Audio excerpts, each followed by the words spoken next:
this video, let's learn about the introduction to the differentiation of parametric functions. Sometimes x and y are given as functions of a variable t. We have x and y.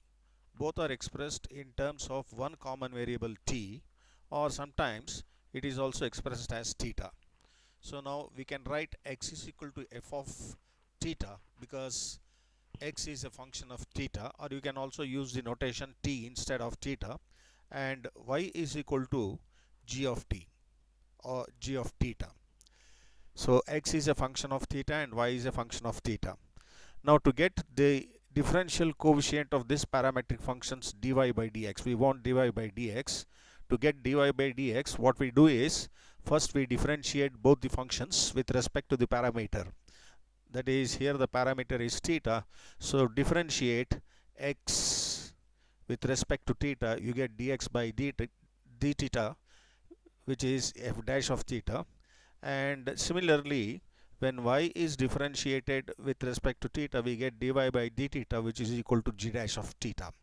So now we can write dy by dx as the ratio of dy by d theta divided by dx by d theta, which is equal to, now what is dy by d theta? It is g dash of theta divided by, what is dx by d theta? It is f dash of theta.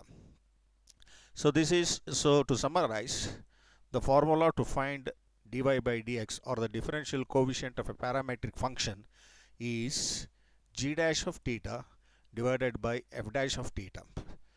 Or you can also remember dy by dx is dy by d theta and dx by d theta. Sometimes you will be required to find the second derivative of the parametric function, that is d square y by dx square.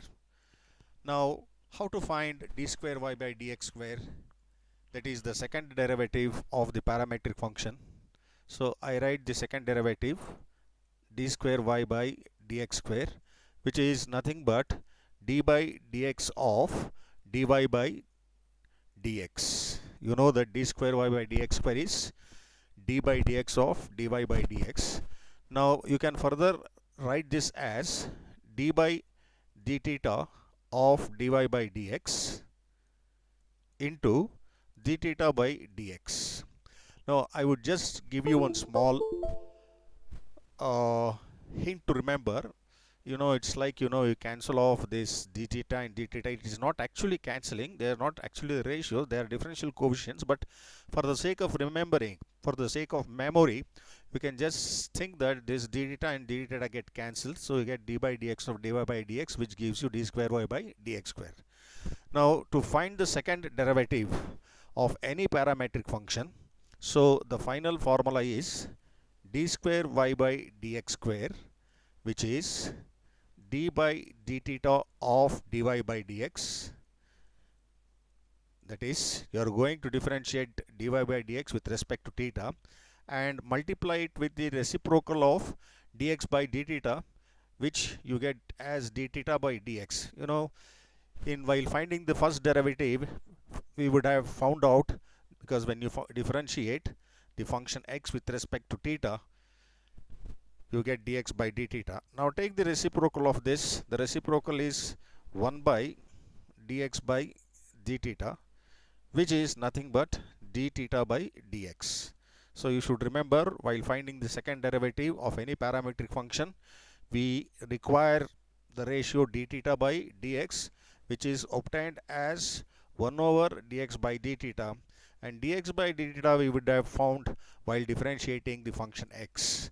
So this is the second derivative formula that you have to remember while finding the differential coefficient of a parametric function as second derivative. Now we will illustrate this by means of few problems, the problems which are important from board exams and also for entrance exams. So I want you to practice all the problems that we are going to do now. Illustrate the differential, how to find the differential coefficient of a parametric function, both first derivative and second derivative with respect to the parameter, by means of few illustrative problems. Now let's get into the problem sessions from the next video.